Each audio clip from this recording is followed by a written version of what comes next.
Muy buenas noches, compañeras y compañeros, ciudadanas y ciudadanos de nuestro querido país, y ojalá me estén escuchando algún compañero o compañera de la patria grande. Siempre un beso especial para mi hijo, mi nuera y mis nietos que viven en la hermosa México. Seguimos con el proyecto de compartir con ustedes las materias de la Escuela Superior Peronista y estamos ya en la tercera materia de la Escuela Superior Peronista, que era la doctrina peronista o justicialismo de Juan Domingo Perón, cuya definición expresa que la doctrina peronista o justicialismo tiene como finalidad suprema alcanzar la felicidad del pueblo y la grandeza de la nación, y por lo tanto, para mí, ese objetivo, esa finalidad suprema, la convierte en la mejor alternativa al neoliberalismo mundial que hoy está azotando a nuestro país y especialmente a nuestra querida Argentina. Y por lo tanto, entiendo que la podemos tomar como un modelo ejemplar para alcanzar esa felicidad del pueblo y la grandeza de la patria, tanto argentina como latinoamericana, como propuesta a los demás hermanos de la patria grande. Y vamos a seguir desarrollando temas preliminares anteriores a compartir con ustedes la doctrina peronista, o sea, los principios de la doctrina peronista, porque lamentablemente, o por lo menos de acuerdo a mi humilde experiencia, estos temas no fueron habituales en nuestra formación, y por ahí hablar de doctrina hoy nos resulta un poco extraño, y su sentido y su significado por ahí están lejos de lo que habitualmente nosotros manejamos y hemos aprendido en nuestra, llamémosle así, educación durante la vida. Y hoy vamos a ver un tema que yo considero especial y altamente valioso, o sea, la doctrina y el destino de la nación.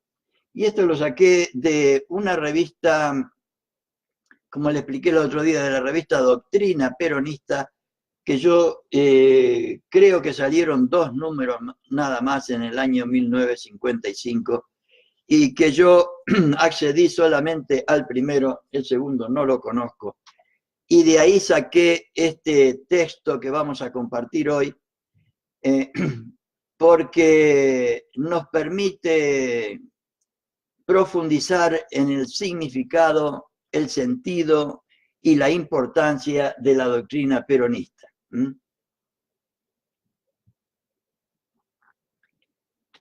La lectura completa de este texto, de esta revista, diríamos, porque yo la escaneé completa, la pueden ver ustedes ahí en ese link que les dejo más abajo. Y entramos directamente en tema porque es realmente importante. El destino de las naciones. Y lo que desearía que ustedes intenten es ir viendo cómo estos compañeros del primer peronismo, que seguramente fue supervisada por el general Perón, porque sobre temas doctrinarios seguramente nada se hacía sin su anuencia, van a ver la profundidad de este tipo de pensamiento y la utilidad que tiene para nosotros para la comprensión de lo que es nuestra doctrina peronista. Entonces habla del destino de las naciones. 2 categorías de naciones. Las naciones, como los hombres y las mujeres, se dividen en 2 categorías. Hay naciones decididas a cumplir con un destino que ellas mismas eligen para realizarse en la comunidad internacional. Y hay naciones que no conocen su destino o que conociéndolo no se deciden a realizarlo. ignoran por qué tienen un lugar en el tiempo, o sea, en la historia, o en el espacio, o sea, en la geografía, y una masa de hombres y mujeres que la habitan, o sea, una población. Ignoran los porqué de su existencia. Hay pues naciones con destino, según los compañeros, y naciones sin destino. Entonces, las naciones con destino, grandes o pequeñas en geografía o según el número de sus habitantes, ocupan siempre un lugar más o menos preponderante en la historia. Habitualmente señalan etapas positivas en la elevación y desarrollo cultural del hombre. Un ejemplo muy claro y muy patente es Grecia, que siendo un país relativamente chico, iluminó la cultura del mundo, ¿no? Y las naciones sin destino aparecen y desaparecen en la historia como suelen hacerlo en la escena de la vida los hombres y mujeres incapaces de realizarse realizando su destino. Ha pasado a muchos hombres y mujeres no poder realizar su destino. Pasan como fantasmas sin dejar huellas de su paso. Y esto puede ser por acciones externas a la propia persona, pero también puede ser por razones internas a la propia persona. A veces los seres humanos no hemos recibido las herramientas suficientes y necesarias para este desarrollo, y a veces teniéndolas no las queremos utilizar. Rápidamente los hombres empiezan a dudar de si realmente existieron o no, y también rápidamente los olvidan. Estamos entonces, las naciones sin destino están siempre ubicadas prácticamente en la penumbra de la historia, vista desde la actualidad o desde un punto del porvenir no muy lejano. Una nación de la antigüedad que recuerdo en este momento son los fenicios, por ejemplo. Las naciones sin destino están, en cierto modo, siempre ubicadas fuera de la historia, como están estos que he mencionado. Son como los hombres sin destino cuyo recuerdo entre los demás hombres termina a veces antes de que mueran. Existen, en cierto modo, fuera de la vida. Fuera de la vida. Y ahí nos hablan del ser o no ser, el dilema de Hamlet y 3 actitudes posibles. Ya vimos, no sé si ustedes participaron del encuentro que tuvimos sobre, el primer encuentro que tuvimos sobre organización política, y también lo vimos en el primer encuentro de doctrina peronista, donde Perón nos habla que en el año 46, después de haber ganado las elecciones y de sentir sobre sus espaldas la responsabilidad que le había dado el conjunto del pueblo argentino de guiar su destino, se vio también como Hamlet en la alternativa de ser o no ser, y eligió, por supuesto, el ser en el sentido de elegir a nuestro pueblo para lograr su felicidad y su grandeza y enfrentar a los enemigos del pueblo, tanto exteriores como interiores. Entonces vamos a ver nosotros este tema relacionado con la doctrina. Las naciones como los hombres pueden ser y pueden no ser. Entre ser y no ser pueden elegir una de las dos cosas. También pueden no decidirse por ninguna de las dos. Son las 3 actitudes posibles frente al dilema clásico y eterno. 2 decisiones y la no decisión. 2 actitudes negativas y una sola positiva. Y una sola positiva. La decisión de ser. Estamos yendo por el camino de la explicación de la decisión de ser y el lugar que puede ocupar una doctrina en una nación que decide ser. La decisión de ser es la única actitud positiva de las 3. suele fundarse en el sentimiento innato que es una vocación de ser, un llamado a ser determinada cosa. Que yo siempre recuerdo que a mis 16 años yo me sentía llamado a ser maestro y psicólogo. Maestro me recibí a los 18 años y psicólogo. La psicología la empecé en el 68, en el 72 la dejé con la dictadura cívico-militar del 76, la retomé en el 78, la retomé en el 88 y la terminé en el 96.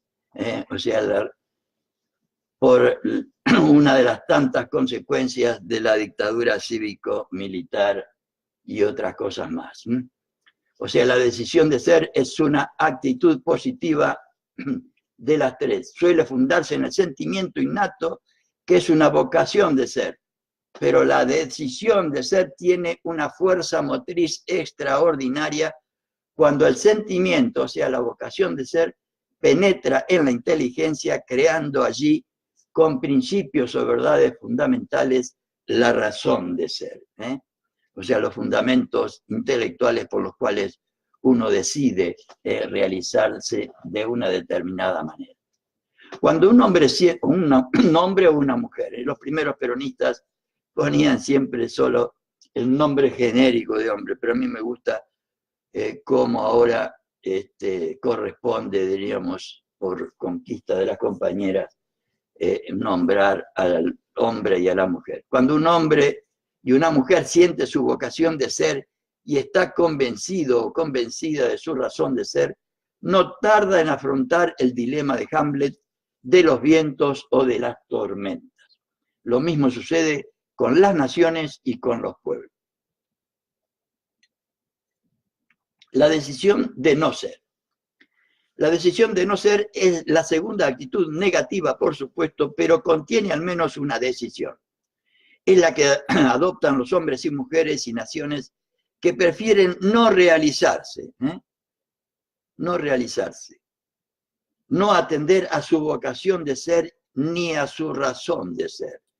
Entonces, establecen acá los compañeros del primer peronismo una correlación entre la posibilidad de realización personal y la posibilidad de una realización nacional.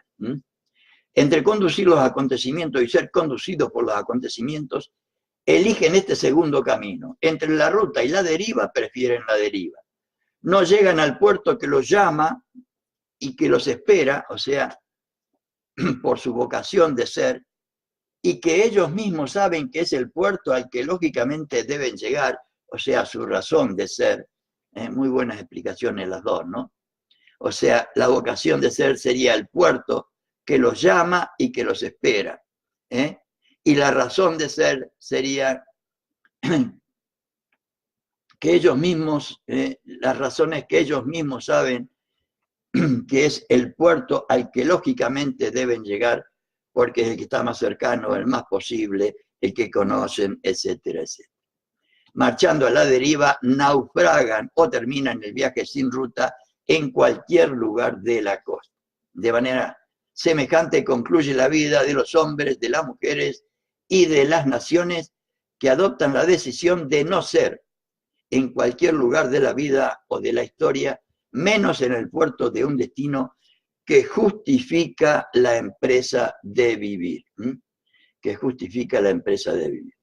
La tercera actitud, o sea, la indecisión, como en los hombres y mujeres, es la no decisión. Apenas puede denominarse actitud.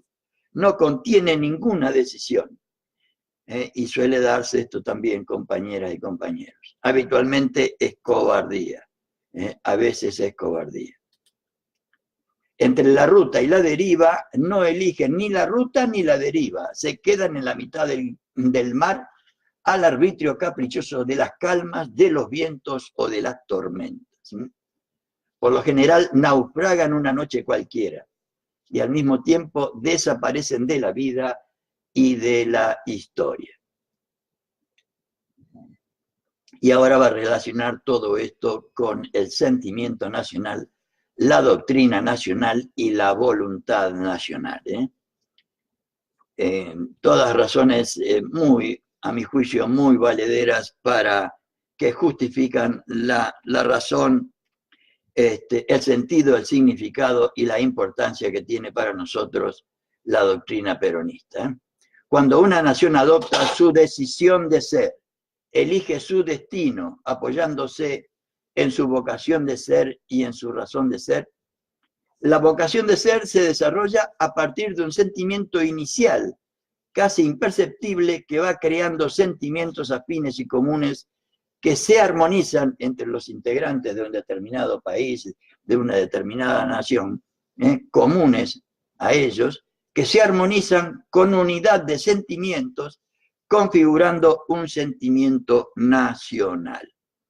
Y esto se nota mucho. Yo tuve de joven la suerte de estar 4 años en España estudiando, y uno se daba cuenta que el argentino tenía una forma de ser, una manera de ser particular. Los colombianos también tenían su forma particular de ser, y por supuesto los españoles también. Y dentro de los españoles, los vascos eran de una manera, los catalanes de otro, los castellanos de otro, y los andaluces tenían también sus particularidades. Yo creo que a esto se está refiriendo cuando dice: la vocación de ser se desarrolla a partir de un sentimiento inicial, casi imperceptible, que va creando sentimientos afines y comunes que se armonizan con unidades de sentimientos, configurando un sentimiento nacional. La razón de ser se desarrolla a partir de un principio o verdad esencial, sobre la que se construye todo un conjunto de principios generales con una orientación determinada que los armoniza con unidad de concepción. Estos principios o verdad esencial para el peronismo es la felicidad del pueblo y la grandeza de la patria. Esta razón de ser se desarrolla de un principio de verdad esencial, sobre la que se construye todo un conjunto de principios generales con una orientación determinada que los armoniza con unidad de concepción, configurando una doctrina nacional. Y llegamos a la primera explicación del sentido de una doctrina nacional. La decisión de ser, desarrollada en el tiempo y en el espacio, paralelamente con la vocación de ser y con la razón de ser, constituye una voluntad nacional. Repito, la decisión que uno toma de ser, qué sé yo, en mi caso, maestro y psicólogo, psicólogo me costó como 40 años realizarla, esa decisión de ser, desarrollada en el tiempo y en el espacio, paralelamente con la vocación de ser, esa vocación de sentirse llamado a una determinada tarea o de una determinada actividad, y con la razón de ser, o sea, los motivos por los cuales uno actuaba de esa manera, constituyen una voluntad nacional cuando se refiere al conjunto de una nación. El impulso necesario para que todo esto se dé en una nación, estamos hablando. Ahora hablamos de una nación. El impulso necesario, una conductora, un conductor, la experiencia de la historia. Vamos a ver la relación entonces entre la realización de una nación y su conductor o conductora. El análisis general de la historia nos demuestra que prácticamente ningún pueblo toma su decisión de ser si no es impulsado por un hombre o mujer que surge oportunamente y en el siglo necesario, como decía Perón. Y Evita también menciona esto del siglo necesario y el genio, dice ella.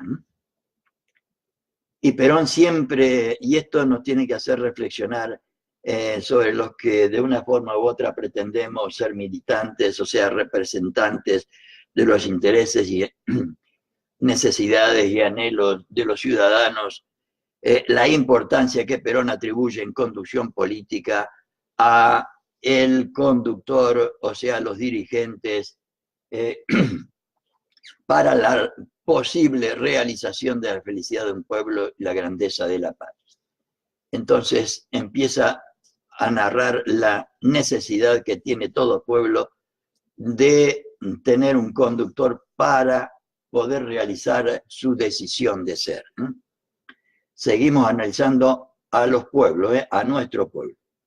Crear un sentimiento nacional. A esta categoría de hombres y mujeres corresponde una triple tarea. Estamos hablando de los conductores excepcionales de nuestra nación, como Perón y Evita, y también para mí, Néstor y Cristina.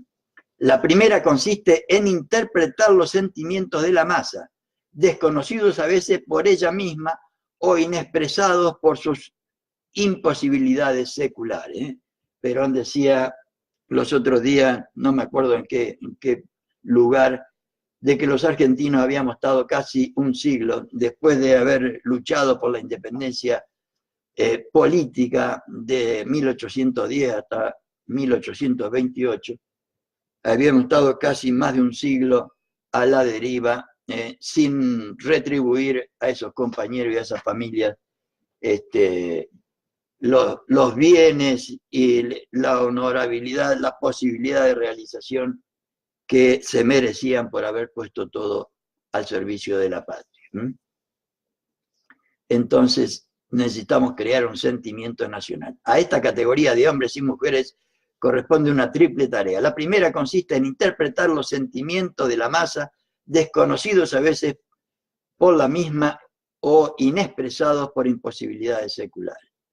Descubren así, en contacto con la masa misma, una vocación de ser y crean sobre esa vocación un sentimiento nacional. Está describiendo, los compañeros del primer peronismo están describiendo ni más ni menos lo que hizo Perón. Están describiendo lo que hizo Perón. Crear una doctrina nacional. Y entramos en tema. La segunda tarea de un conductor consiste en configurar, atendiendo al sentimiento nacional correspondiente, una razón de ser, creando una doctrina nacional. Y crear también una voluntad nacional. La tercera tarea de los conductores es consecuencia lógica de las dos primeras. A ellos les corresponde provocar, atendiendo al sentimiento nacional y a la doctrina nacional, una decisión de ser, creando una voluntad nacional como para que evidentemente esta voluntad nacional, que Evita le llama una personalidad popular, Evita nos propone la tarea de convertir a la masa sin conciencia política y social, sin organización social y sin personalidad social, en pueblo con personalidad social, con organización social y con personalidad social, creando una voluntad nacional que se expresó claramente, en mi humilde opinión, el 17 de octubre de 1945. Entonces, siguiendo con la relación entre el conductor y el destino nacional, dicen acá los compañeros que el conductor es arquitecto o arquitecta del destino nacional. Cuando un hombre o mujer consigue cumplir las tres tareas mencionadas, debe ser considerado con plena justicia artífice o arquitecto de un destino nacional. Está describiendo evidentemente a Perón. Su obra de arte será como una inmensa pirámide triangular cuyas tres caras, sentimiento nacional, doctrina nacional y voluntad nacional, señalarán unidas por el vértice la estrella del destino nacional. Miren qué hermosa comparación, qué hermosa comparación. Su obra de arte, que es la obra de todo conductor, porque un conductor para Perón es un artista, debe ser artista. Debe sobre todo crear como los artistas. Su obra de arte será como una inmensa pirámide triangular cuyas tres caras, sentimiento nacional, doctrina nacional y voluntad nacional, señalarán unidas por el vértice la estrella del destino nacional. Hermosa comparación para entender de qué estamos hablando. Entonces, en el segundo tema, dentro de esta relación entre la doctrina y el destino de la nación, vamos a ver el destino de los conductores. El advenimiento de un conductor. Evidentemente está hablando de Perón, repito nuevamente. Las masas inorgánicas y desorientadas, turbas, sin cuerpo, sin alma y sin destino, lo que Evita llamaba masa simplemente, intuyen desde la penumbra en que se mueven que la historia solamente puede empezar para ellas con el advenimiento de un hombre o de una mujer. Yo no puedo hablar por otros, pero sí puedo hablar por mí. Y cuando vino Néstor, yo honestamente había perdido ya las esperanzas de poder ver la realización de la doctrina peronista en nuestra patria. Y tardé como 3 años en creerle. Explicando, por lo menos dando un ejemplo, disculpen por ahí personal, sobre esto que está diciendo acá los compañeros. Las masas solo vislumbran lo que los pueblos ven con claridad. Y acá está diciendo la diferencia que yo le indicaba antes sobre masa y pueblo. Las masas sienten o presienten lo que los pueblos saben y realizan, como realizó el pueblo argentino el 17 de octubre.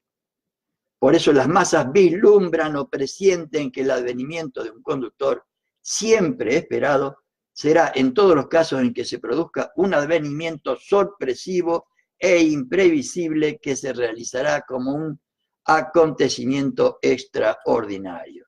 No sé si a todos le ha pasado lo mismo, pero por lo menos a mí me pasó eso. Las masas sienten la necesidad de un conductor. Las masas sienten que no saldrán del estado de masas, que no pasarán al estado de pueblos, que no serán una nación con destino, que no conocerán su vocación de ser ni su razón de ser, ni llegarán a poseer una voluntad de ser sin el advenimiento de un conductor, de un creador que realice todas estas cosas que hizo Perón, y entre las fundamentales su doctrina. Sienten las masas que un conductor nace como nacen los artistas de genio en cualquier lugar del mundo y en cualquier siglo del tiempo, y que podrán acaso ser presentados al mundo por maestros, escuelas o academias, pero que ni maestros, ni escuelas, ni academias pueden producir el nacimiento de un solo conductor. Cosa que explica muy claramente Perón en Conducción Política. El genio de los artistas, por ser genio, es creador, como decía antes. La característica particular de los artistas es su creación. Un cuadro es una creación. Y la conducción es arte. El genio creador no puede ser otorgado por ninguna de las formas escolásticas, o sea, de enseñanza, que enseñan técnicas, métodos, sistemas, principios, leyes, y leyes que rigen en las artes, o en la ciencia. La enseñanza escolástica, o sea, en las escuelas, es metódica y sistemática. No sale del camino trillado de las cosas hechas. Siempre es antiescolástico o poco escolástico, y no escolástico enfrentar la inspiración intuitiva del genio contra técnicas, métodos, sistemas, principios y leyes consagradas por el uso. El personalismo de las masas, cosa que también Evita nos indicaba en Historia del Peronismo. Por todo eso que sienten, intuyen y presienten, las masas humanas son personalistas. Evita nos decía los otros días que admiraba mucho la doctrina de Perón y la doctrina cristiana y las doctrinas en general, pero que los seres humanos, cuando, decía ella, ojalá si algún día los peronistas tuvieran que poner sacrificio o defender al peronismo, van a gritar viva Perón, no viva la doctrina. Igual, de la misma manera que los primeros mártires cristianos gritaban viva Cristo y no gritaban viva la doctrina cristiana. Eso nos enseñaba Evita y creo que tiene toda la razón del mundo. Intuyen las masas lo que puede ser para ellas un hombre o una mujer de la categoría de los conductores. Son personalistas, indican los compañeros, porque esperan intuitivamente que realizarán algún día su entrada en la historia gracias al impulso de un conductor o de una conductora, o porque ya tienen al conductor o conductora esperado o esperada, a veces durante muchas décadas o durante muchos siglos, durante muchos siglos. O son personalistas, en tercer lugar, cuando han vivido ya el encuentro con la historia siguiendo a un conductor o conductora, como nos pasó a nosotros con Perón y después con Néstor y Cristina. En este caso, el personalismo subsiste en una mística nacional de cuya fuerza y de cuya duración en el tiempo depende la felicidad del pueblo en relación con su destino nacional. Por eso, por esto que dicen acá los compañeros, que lo repito, en este caso el personalismo subsiste en una mística nacional de cuya fuerza y de cuya duración en el tiempo depende la fidelidad del pueblo en relación con su destino nacional. Y esta fidelidad del pueblo en relación a su destino nacional está para mí en relación directa con el conocimiento que nosotros seamos capaces de transmitir al conjunto del pueblo para que conozca nuestra doctrina, nuestro proyecto político, nuestro ideal. La desesperada esperanza del mundo actual, el advenimiento de conductores. El estado actual del mundo nos ofrece como ejemplo y a simple vista el drama de masas y de pueblos cuya angustia se expresa por la esperanza casi desesperada de que les advenga un conductor. Lo necesitan urgente e imperiosamente. Acá los compañeros ya salen del ámbito nacional sabiendo que nosotros hemos tenido un conductor político creador de una determinada doctrina y pasan al ámbito internacional. Pueblos y masas están dominados actualmente por la misma esperanza que el tiempo va convirtiendo en angustia. Cuando surge un conductor hay tres posibilidades. Cuando surge un conductor se encuentra con una masa cuyo destino debe realizar, o se encuentra con un pueblo que ha perdido la noción del destino que recibió como herencia del último de sus conductores, a veces el único de su historia, como nos ha pasado a nosotros después de la muerte de Perón. O, en tercer lugar, hipótesis casi imposible, se encuentra con un pueblo que ha realizado su destino. El que le enseñara, el que le señalara el último de sus conductores y que espera acaso con más angustia que en los dos primeros casos sentir y conocer cuál es la nueva estrella de su destino. No sea que haya perdido su razón de ser, y el llamado de una nueva meta, o sea, vocación de ser, y empiece la hora de su decadencia, perdiendo lógicamente toda voluntad de ser, como nos ha pasado durante mucho tiempo. Y pareciera que en muchos sectores hoy de nuestra nacionalidad no hubiera voluntad de ser.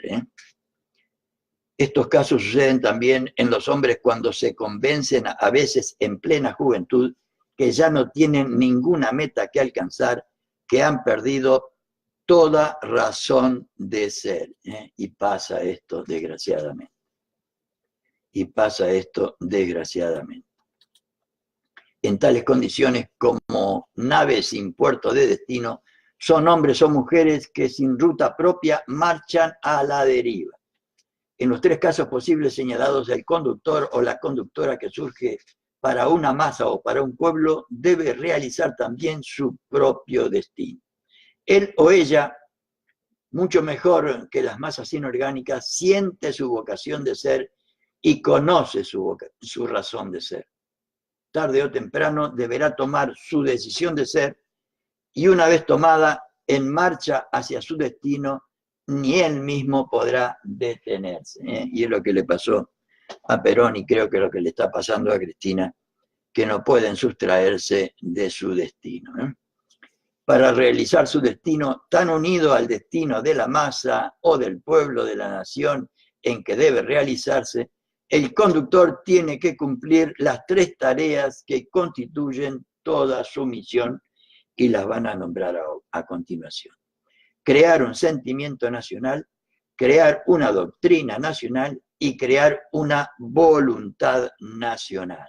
3 tareas harto difíciles. El conductor tiene la obligación ineludible de crear, si no, no es conductor, dice Perón. Crea de la nada cuando nace en medio de una masa que carece de formas orgánicas y espirituales definidas, como le pasó a Perón en su momento.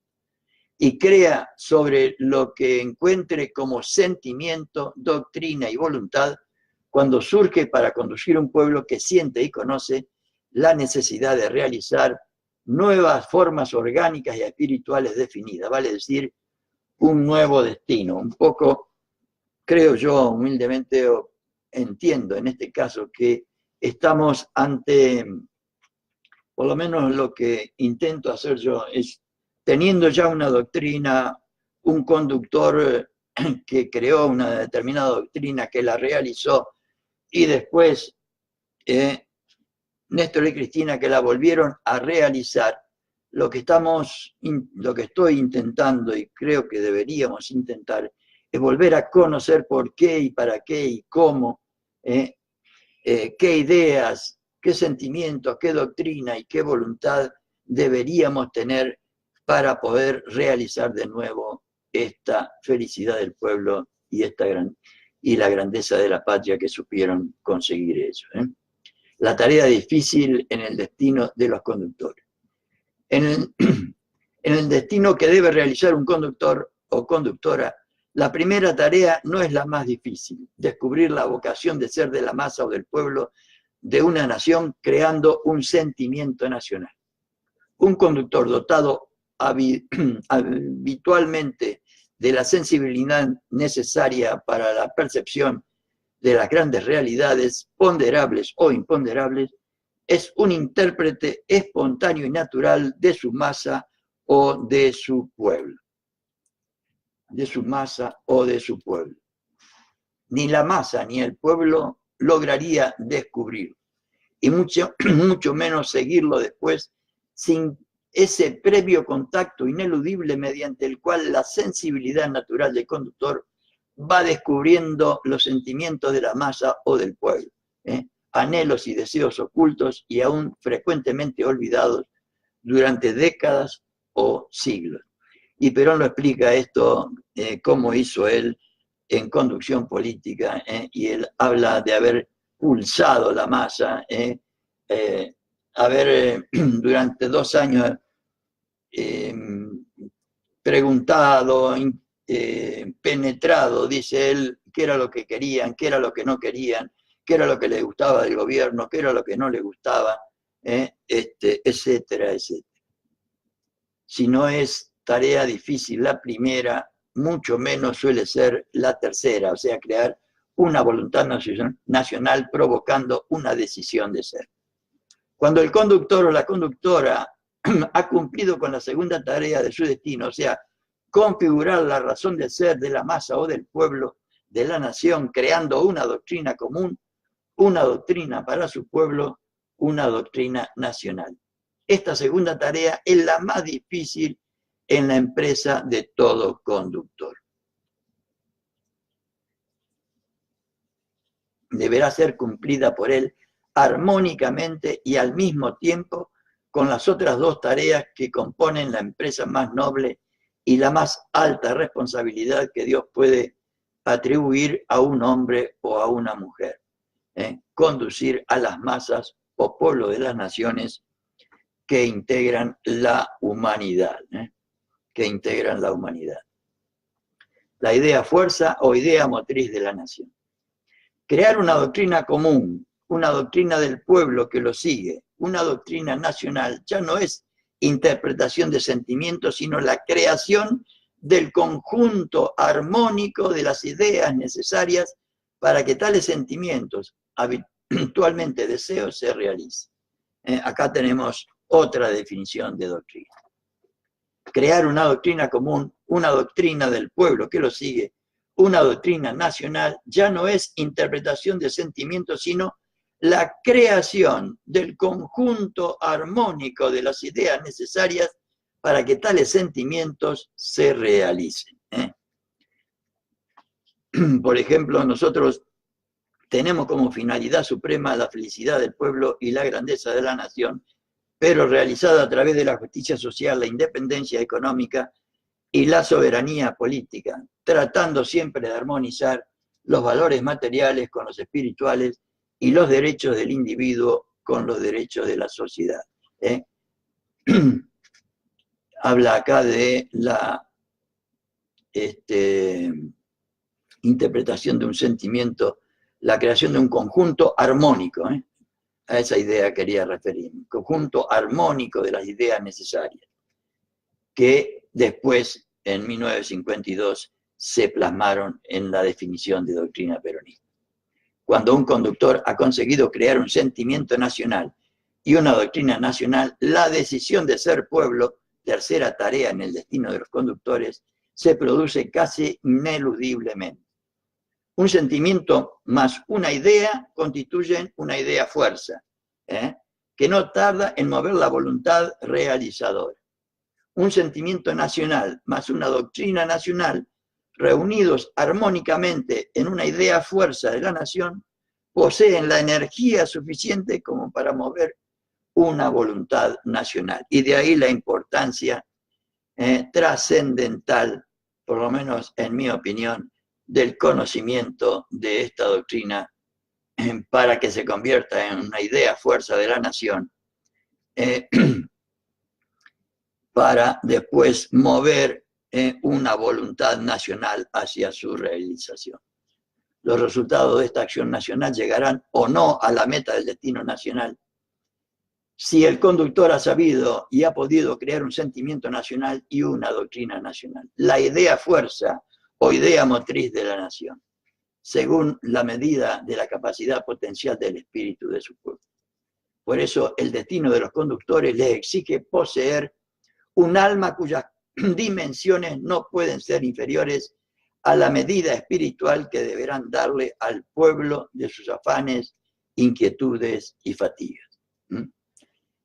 Y por último va a hablar de nuestro destino nacional. Perón, creador de una doctrina nacional. Creo que después, compañeras y compañeros, reflexionando sobre estos temas, creo que constituyen un entramado intelectual lo suficientemente claro como para que comprendamos el sentido, el significado y la importancia de nuestra doctrina. O sea, Perón, creador de una doctrina nacional. Perón, decidido a realizar su destino de conductor, debía cumplir con todas las tareas de su empresa. Recién advertimos toda la magnitud y significado de aquellas palabras suyas iniciales de su gobierno en 1946. Mi empresa es alta y clara mi divisa. Se refiere, por supuesto, a la revista, cosa que no hicimos nosotros desde ya. La tarea más difícil para todos los conductores, la tarea no superada sino por los auténticos conductores, la de crear una doctrina nacional, ha sido realizada por Perón en una sola década. Está hablando del 45 al 55. Y en las condiciones menos propicias que podían ofrecerle tal vez los últimos tiempos de la historia para cumplir una tarea de semejante trascendencia. Una tarea de semejante trascendencia. La contradicción de una verdad peronista, y acá entramos ya en temas opinables. Perón ha creado una doctrina nueva. Así nos lo dice la 14ª verdad o principio del peronismo. El justicialismo es una nueva filosofía. La misma verdad 14ª contiene más adelante una palabra que se nos presenta como un signo de contradicción interna de la misma verdad. Es la calificación de cristiana que la verdad fundamental citada asigna al justicialismo como filosofía. Y este tema, que seguramente es polémico, no lo quise esquivar porque creo que está tratado adecuadamente en este texto y no esquivo que la doctrina peronista sea cristiana y tenemos que asumirla como tal porque está expresado en todos lados y en el texto mismo. Es la calificación de cristiana que la verdad fundamental citada asigna al justicialismo como filosofía. La pregunta surge de la duda. ¿Es posible que sea una nueva filosofía, una nueva doctrina y que pueda definirse como cristiana si la doctrina cristiana tiene 2000 años? Si tiene 2000 años. Y los sofistas empiezan a decir, no puede ser cristiana porque es nueva. Esta doctrina nacional es doctrina de Perón, no es doctrina de Cristo. Lo de cristiana fue para engañar al pueblo, para ganar su corazón creyente y, por supuesto, engañarlo, ¿no?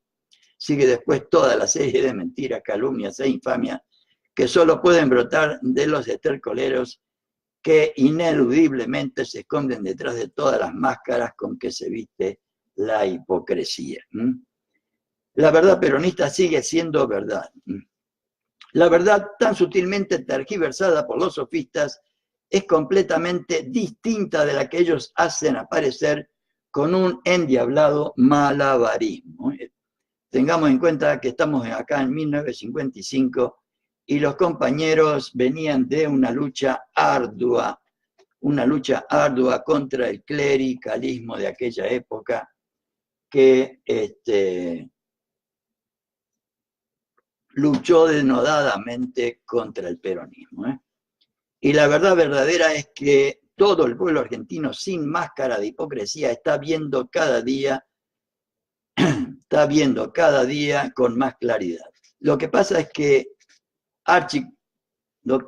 es archiconocido por el pueblo que sigue de cerca y desde hace 12 años todo lo que dice y todo lo que realiza el conductor, o sea, Perón. Por eso no ve contradicción alguna en la verdad 14ª de las 20 verdades fundamentales de Perón. Y si no la ve, no es porque tenga los ojos cerrados. No encuentra contradicción por una sola razón, porque la contradicción no existe. Porque la verdad peronista sigue siendo verdad. La verdad es simple. Dios y el pueblo tienen el patrimonio de la simplicidad como carácter esencial. Dios es la verdad absoluta para los que creemos en Dios, ¿no?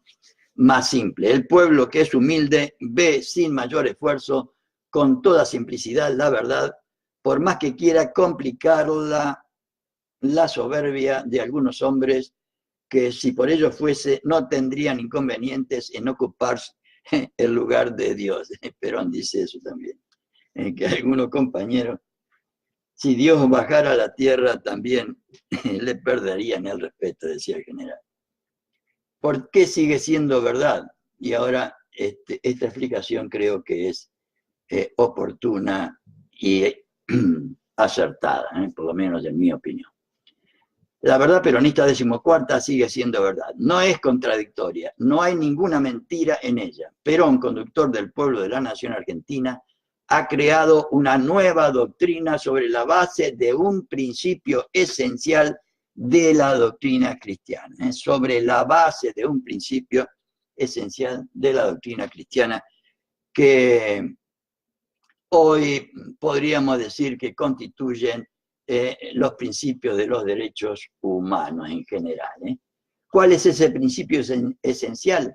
Podría denominarse sencillamente humanismo cristiano. Y acá lo va a explicar. pero ¿cuál es su contenido y qué significado tiene el humanismo cristiano como piedra fundamental de la doctrina de Perón? Algo también simple, simple porque es justo, luego es verdad, luego es simple. El humanismo cristiano de la doctrina de Perón está en la justa valoración de la persona humana y de la sociedad humana y en la justa valoración del componente material y del componente espiritual del hombre. O sea, después vamos a ver, cuando analicemos la doctrina peronista, vamos a ver que el fundamento filosófico del peronismo es que para el peronismo el hombre, la mujer, el ser humano es una dignidad, a eso se está refiriendo acá, y por ser una dignidad es merecedor de todos los derechos. Y para el peronismo, como acá nos indican, el hombre, la mujer, el ser humano debería ser el principio y el fin de todos sus anhelos, el punto de partida y el punto de llegada de todas sus preocupaciones. Así como la de los que hoy nos gobiernan, su única preocupación es el dinero y los negocios, la nuestra debería ser, como acá indica, el humanismo cristiano de la doctrina de Perón está en la justa valoración de la persona humana y de la sociedad humana, y en la justa valoración del componente material y del componente espiritual del hombre, que Perón lo expresa de forma permanente. Y por eso en la definición de doctrina decimos armonizando los valores materiales con los espirituales y los derechos del individuo con los derechos de la sociedad. Si atendemos al cristianismo de Cristo, esta doble valoración es profundamente humana o humanista, porque es el camino seguro del equilibrio y la armonía del hombre y de la humanidad. La verdad esencial que predicar a Cristo no podía ni debía ser otra. Si el cristianismo de Cristo es profundamente humano o humanista, también es verdad que la doctrina de Perón, siendo profundamente humana, tiene que ser cristiana. Todo lo demás sobre la piedra fundamental del humanismo cristiano contenido en la verdad esencial ya señalada, Perón ha creado nuevos principios de doctrina, ha creado una nueva teoría necesaria para realizarlos y ha creado nuevas formas de ejecución. Está clarito para mí, por lo menos, esta explicación. Y Perón lo explica esto en el capítulo tercero, mejor dicho, en la bolilla tercero, ¿no? En la bolilla tercera de conducción política, cuando habla de la doctrina, la teoría y las formas de ejecución. La raíz elemental de la doctrina de Perón se nutre, pues, en el humanismo esencial del cristianismo auténtico. Todo lo demás de la doctrina peronista ha sido creado por el conductor de nuestro pueblo. Nuevos principios de doctrina, la nueva teoría correspondiente y nuevas formas de ejecución de esa doctrina y de esa teoría. Cuando se mira la verdad así, con ojos simples, se la ve en el alma con toda claridad. Por eso, mirando con simplicidad la verdad 14ª de la doctrina de Perón, resulta fácil verla en el alma con claridad. No es contradictoria. La doctrina peronista puede ser tan nueva como Perón y tener al mismo tiempo los 2000 años de la doctrina de Cristo. La contradicción nace de la soberbia. La soberbia mira al mundo con los mismos ojos que merecieron la condenación de Cristo. Tienen ojos y no ven. La soberbia está en el alma de toda la oligarquía. Por eso intenta mostrarnos que hay contradicción en una verdad fundamental de nuestra doctrina peronista. Y otro tema central respecto a esto, y por eso no quise esquivar el tratamiento de este tema. No es religión, sino cultura, o lo que algunos llaman la concepción cristiana del mundo o de las cosas. Es una concepción del mundo que es cultural.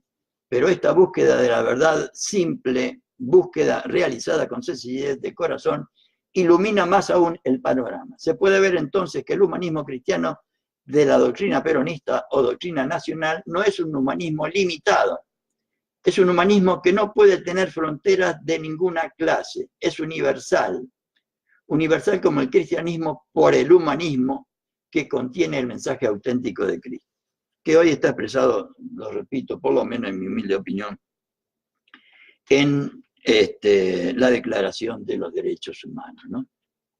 El concepto de hombre, etcétera, etcétera.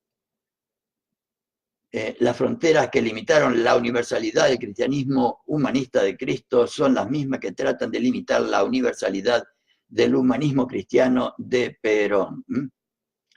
Desde sus altas torres de cristal, la soberbia de la oligarquía clerical y del clericalismo oligárquico invoca a la religión levantándola como bandera frente a la doctrina de Perón. La soberbia ceguera de los últimos privilegiados no advierte que la doctrina nacional de los argentinos o doctrina peronista no es religión, sino cultura. La cultura cristiana es una cosa, las religiones y las sectas derivadas del cristianismo son otra cosa. La cultura cristiana se configura ya en estos momentos como un humanismo universal, expresado, como decía recién, en la Declaración de los Derechos del Hombre. Sobre el trípode, además, sobre el trípode de las culturas hebrea, grecolatina y asiática en sus distintas formas.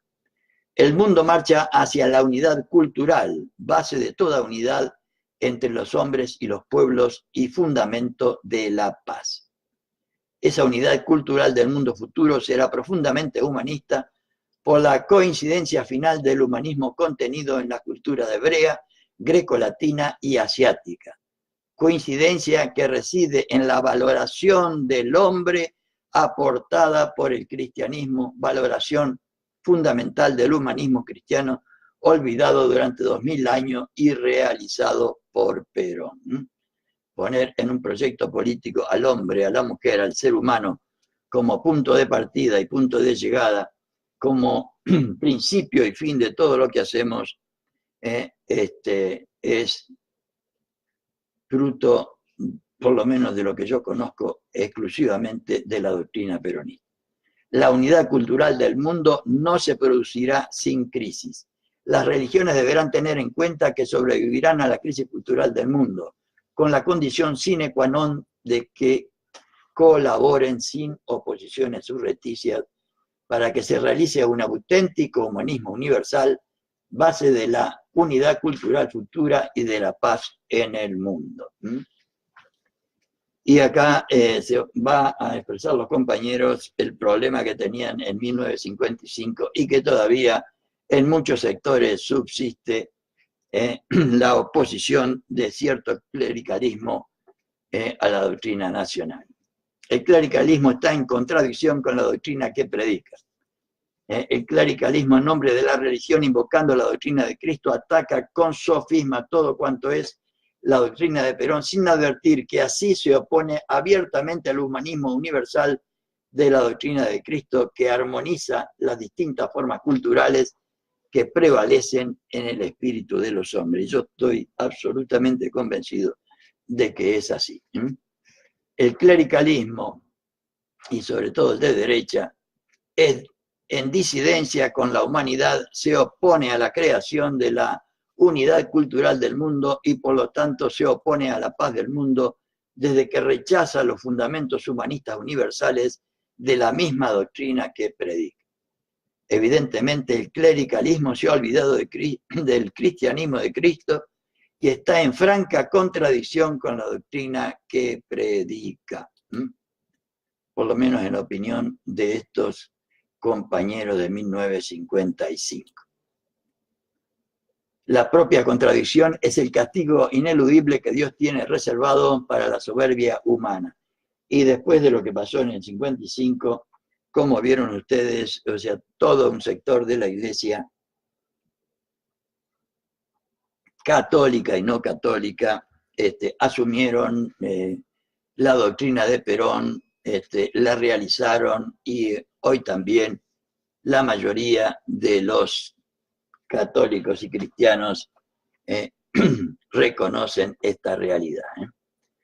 La propia contradicción es el castigo ineludible que Dios tiene reservado para la soberbia humana. Es el único y eterno privilegio que les ha de quedar en la hora de los pueblos a estos señores, porque la hora de la angustia, producto final de la tergiversación y del ocultamiento por complicación del cristianismo profundamente humano y universal de Cristo, realizado por las distintas formas de las oligarquías clericales, está por ceder su lugar en el tiempo a la hora de los pueblos, que es la hora de los humildes, que es la hora de Dios, según estos compañeros. Estas últimas palabras fueron escritas por Perón en Santiago del Estero el 24 de agosto de 1953, durante su visita a la Confederación General del Trabajo, una casa humilde de hombres humildes. No son palabras para soberbios. Ellos no podrán verlas aunque tengan ojos, ni oírlas aunque tengan oídos. Por eso la oligarquía seguirá negando, la oligarquía del dinero y de la religión, que también existe, negando y renegando de Perón, de su doctrina peronista, que es doctrina nacional, de sus principios y de sus realizaciones. No se producirá la profecía habitual. A ver, esta vez no se producirá la profecía habitual del clericalismo que se abroga la condición de yunque que ha roto todos los martillos. Esta vez el clericalismo encarna a la soberbia y Perón golpea a la soberbia en nombre de los humildes. Así es. Es martillo de los humildes golpeando sobre el yunque de la soberbia. ¿Quién vencerá? En la hora de los humildes, que es la hora de Dios, siempre hay alguna cosa imposible por hacer. El yunque será vencido por el martillo. Lo imposible será realizado por Perón en nombre de los humildes. El martillo no será roto por el yunque.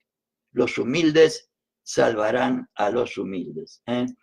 Y hay una frase, no me la acuerdo bien de memoria, pero una frase extraordinaria de Perón en el discurso ante la Asamblea Legislativa del 1 de mayo de 1974, en la que se refiere a esto. Ya hablando del 45, dice, ya entonces había aprendido que solamente los humildes salvarán a los humildes, hablando de los trabajadores, que él había depositado en los trabajadores todas sus inquietudes, sus anhelos. Dice, ya había aprendido en aquella época de 1945 que solamente los humildes salvarán a los humildes. La soberbia será vencida. Ya no es yunque, aunque conserve las formas. En cambio, el martillo es fuerte como la humildad. El pueblo tendrá la victoria asegurada. Esta es la hora de los pueblos, hora de Dios. Nuestra doctrina y nuestro destino nacional serán consolidados por esta victoria fundamental, presentida por Perón, pensada por él y construida por él para realizarse y para realizarnos. Para realizar nuestro destino nacional y para realizar su propio destino de conductor. Nuestro destino nacional solo se realizará plenamente en una humanidad realizada. Y esto lo dice Perón en forma permanente. Nuestra propuesta a los demás pueblos del mundo, y nosotros nos sentiremos realizados solamente en una humanidad realizada. Dice, en una humanidad socialmente justa, económicamente libre y políticamente soberana. La humanidad nos mirará entonces de otra manera. Será la hora exacta para que le señalemos su destino. Ya nos encargaremos de mostrarle nuestra doctrina peronista, que es nuestra doctrina nacional, la que Perón ya le ofreció como tercera posición en 1947. En ella, si la humanidad decide ser, encontrará su razón de ser y cumplirá su vocación de ser. Nosotros tenemos vocación de ser y razón de ser, y decisión de ser un pueblo al servicio de la humanidad, para lo cual aspiramos lograr la felicidad de nuestro pueblo y la grandeza de la patria. No podemos realizarnos con egoísmo. Soñadores o idealistas, constituimos como pueblo una nación que piensa en el destino de la humanidad. La doctrina y el destino de la nación no terminan en la frontera de la República. Y el ejemplo es San Martín, es Artigas, es Néstor, es Perón, es Cristina preocupándose por el destino de nuestra América. Más allá de nuestras fronteras nos espera una humanidad que reclama una doctrina y un destino. Nosotros no podemos negarnos al reclamo, tampoco podemos eludir el cumplimiento de nuestro destino, que es realizarnos como nación justa, libre y soberana en una humanidad realizada, cuyos pueblos serán todas naciones justas, soberanas y libres. Entonces, recién entonces, los hombres podrán conocer la estatura exacta de Perón. Mientras tanto, no importa señal que cabalgamos, dicen estos compañeros y compañeras. Y con esto terminamos hoy con este texto que considero valioso por su justificación para darnos el sentido, el alcance y la importancia que tiene una doctrina en la realización de una nación. Ojalá les haya sido de utilidad estos conceptos como para entender mejor cuál es el sentido y el alcance de la doctrina peronista que nosotros deberíamos realizar para lograr de nuevo la felicidad de nuestro pueblo y la grandeza de la patria. Y también tener en cuenta la responsabilidad que tenemos de transmitirla al conjunto de la nación argentina, a los peronistas y a los no peronistas, para crear, como decían acá los compañeros, un sentido nacional, un sentimiento nacional, una vocación nacional y una realización nacional, indispensable para lograr la unidad nacional. Muy buenas noches, compañeros y compañeras. Gracias por estar ahí, para los que están ahora y para los que después por ahí se decidan a leerlo. Ojalá les ayude a comprender mejor. Compártanlo lo más posible con compañeras y compañeros si ustedes consideran que lo que estoy haciendo es valioso para ustedes. Compártanlo lo más que puedan, de manera de llegar lo antes posible a la mayor cantidad de ciudadanos y ciudadanas posible. De nuevo, muy buenas noches, un abrazo grande a todos y a todas.